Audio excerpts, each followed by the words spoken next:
भले ही वो सामाजिक और राजनीतिक क्षेत्र में उतने उस तरीके से प्रसारित ना हो, लेकिन इस मंच की गरिमा बने हुए हैं। ऐसे ही आदरणीय सुश्री सविता सिंह जी, जिसके बारे में मैंने बताया कि आप एक गोहदा के मूल निवासी हैं और आपको आपके दिव्यांगों के क्षेत्र में उत्कृष्ट कार्य को देखते हुए उत्तर प्रदेश सरकार ने उत्तर प्रदेश दिव्यांग कल्याण समिति का मेंबर बनाया। उसके साथ साथ ही आप सरकारी सेवा में रहते हुए भी आप एक राजेश्वरी विकलांग विद्यालय प्रशिक्षण संस्थान चलाती हैं, आवासीय विद्यालय भी चलाती हैं। आपका बहुत बड़ा योगदान है। और जैसा कि आपने कहा कि समाज सेवा के क्षेत्र में लोग अगर काम करेंगे, समाज में लोग एक दूसरे के लिए जिएंगे, सोचेंगे, रहेंगे, तो निश्चित तौर पर समाज का दिन प्रतिदिन उत्तरोत्तर विकास होगा, समाज के हर व्यक्ति का समुचित विकास होगा। अब मैं ज्यादा समय न लेते हुए इस कार्यक्रम के मुख्य अतिथि और गाजीपुर के समाज कल्याण अधिकारी आदरणीय श्री राम नगीना यादव जी का स्वागत करते हुए मैं आपको आमंत्रित करता हूं कि आप इस पुरस्कार सम्मान प्रतियोगिता के आप मुख्य व्यक्तित्व के तौर पे आप आवें और इन बच्चों को आशीर्वचन के तौर पे 2 शब्द में आदरणीय श्री राम नगीना यादव जी।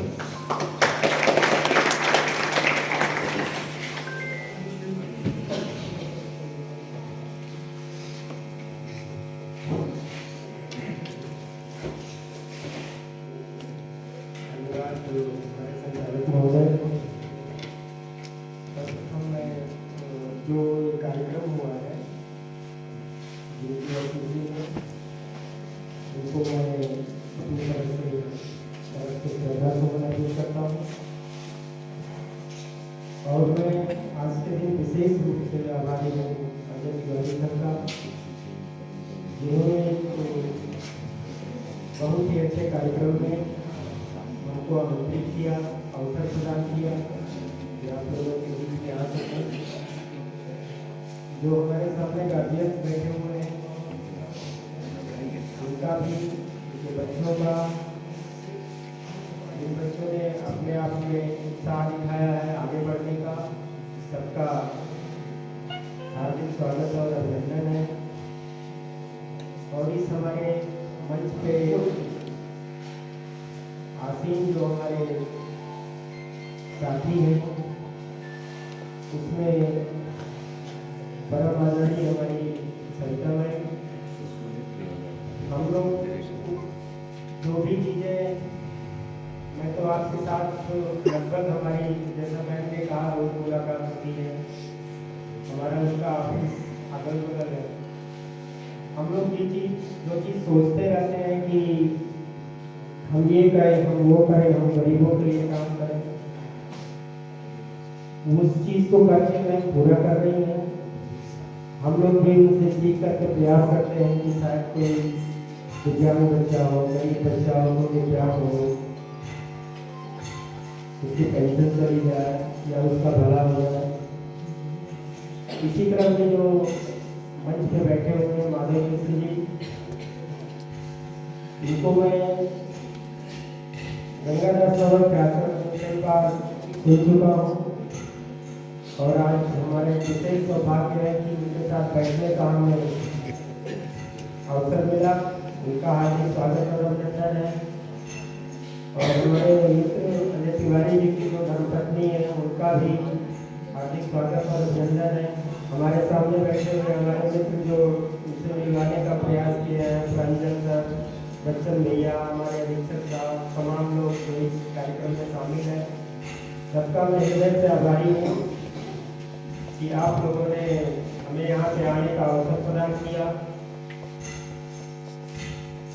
और शुरुआत में जैसा कि हमारे संचालक महोदय ने कहा था कि हमारा जो मैक्सिमम टाइम है, जो समय है, उसको परम आदरणीय माधव मिश्र जी को दिया जाए, लेकिन उन्होंने शुरुआत में बोल करके बड़ा हम लोगों को निराश किया। फिर हम लोगों का प्रयास रहेगा कि उसको सुनने का अवसर मिले।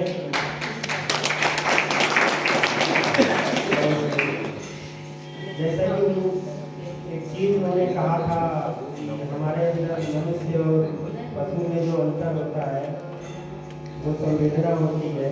इस चीज़ को हम लोग आत्मसात करें तो आगे बढ़ाएं। और मैं इसमें 2 लाइन की कविता है, वो उसी को आगे बढ़ाते हुए मैं आप लोगों के सामने रखना चाहूँगा। मुझे लगता है फल की है या जिसकी भी हो, तो इसको आप जब थोड़ा सा याद रखेंगे तो हो सकता है कुछ हमारे आपके मन में, हमारे आपके उसमें सुधार हो। कविता की शुरुआत है कि झड़ गई पूछ रोमांच जरे पछता का झरना बाकी है, ऊपर ऊपर कर सवर चुका मन अभी सवरना बाकी है।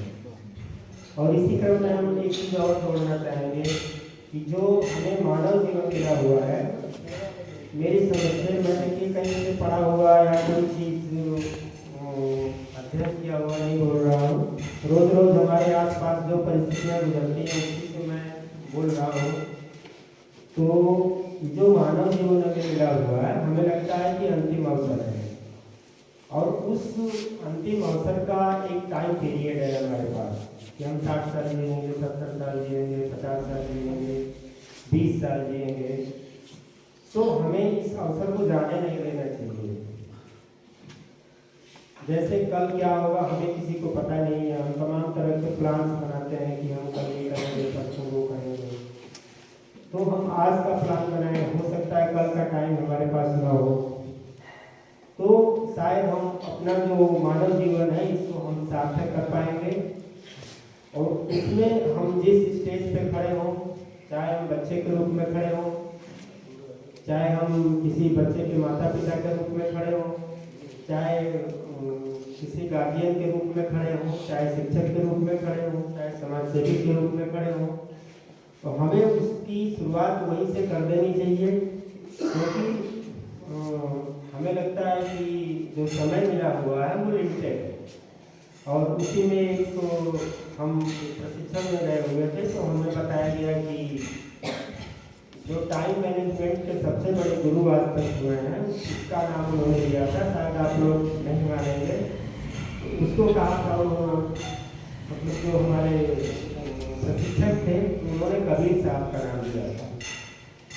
कबीर साहब का नाम आप लोगों ने सुना होगा, जो भी बच्चा है, जो भी गार्जियन है, जो हमारे मित्र हैं, सबने सुना होगा कबीर साहब का नाम। तो हम लोगों को लगा कि कबीर साहब कैसे उस सदी में पैदा हुए थे, टाइम मैनेजमेंट के कैसे गुरु हो सकते हैं। एक दोहा सुनाया था उन्होंने, शायद हर बच्चा उस दोहे को जानता होगा। कौन सा दोहा है दोस्तों? आज करे सो हाँ, काल करे सो आज करे सो अब, पल में परलय होते हैं बहुल करो।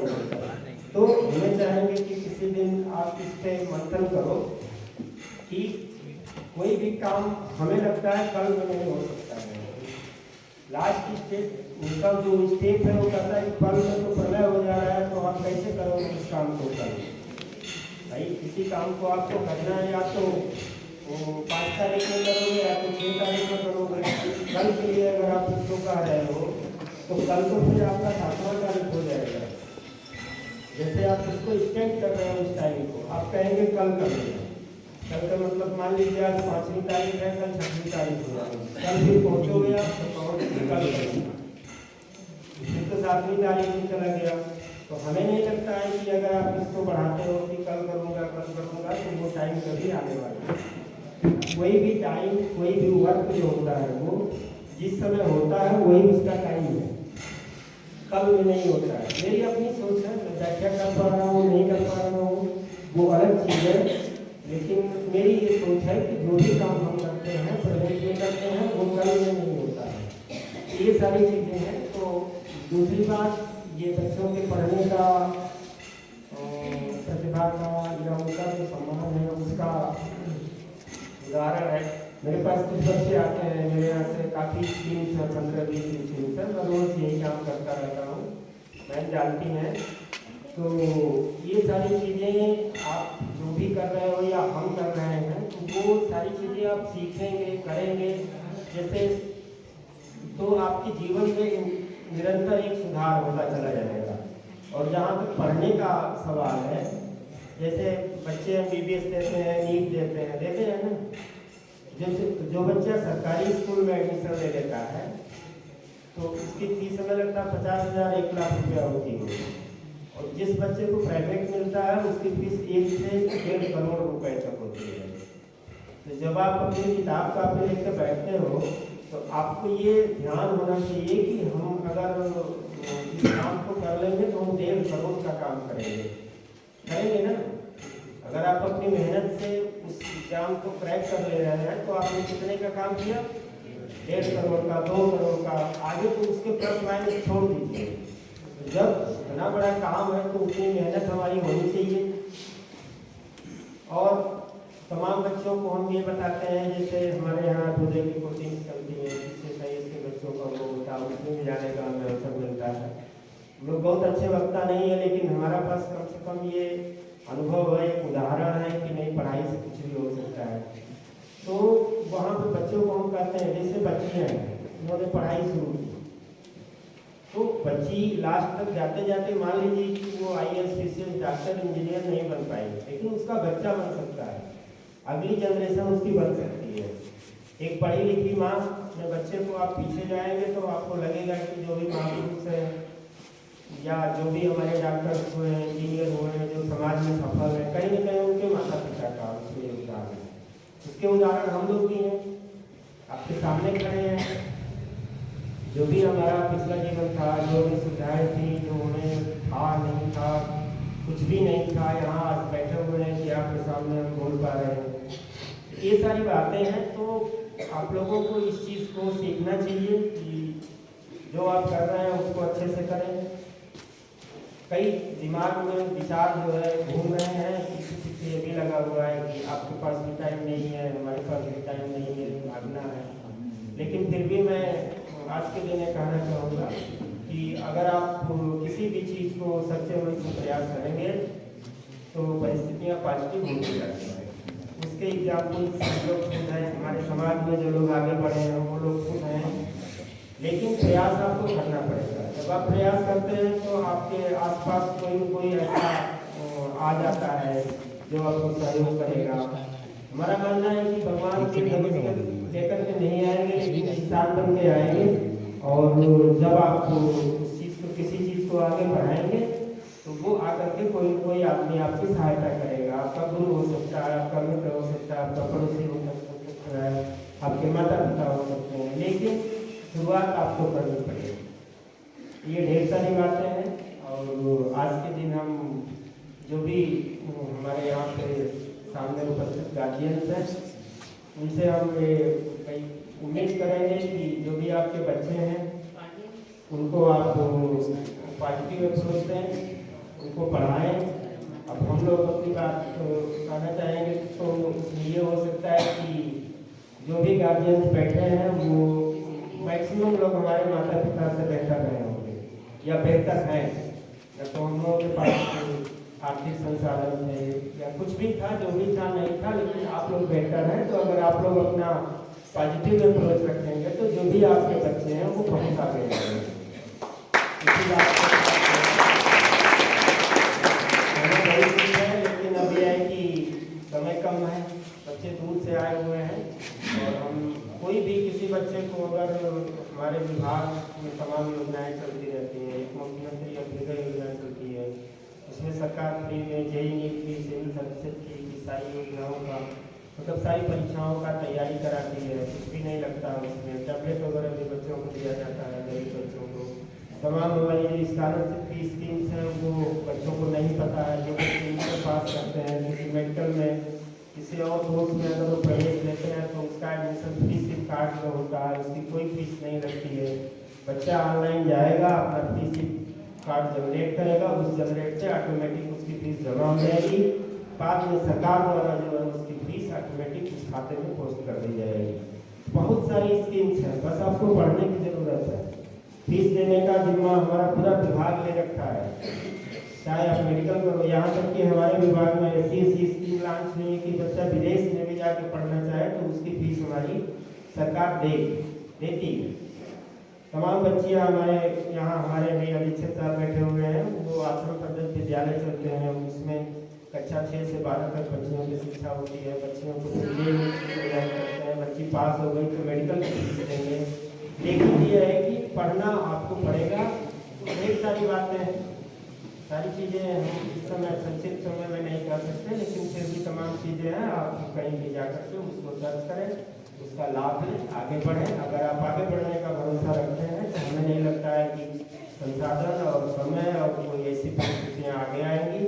इसी के साथ हम अपना जो है जो इसमें हम आज उपस्थित हुए हैं, उनको श्रद्धासुमन अर्पित करते हुए हमारे मंच पे जो हमारे अतिथि बैठे हुए हैं उनका हम धन्यवाद ज्ञापित करते हैं।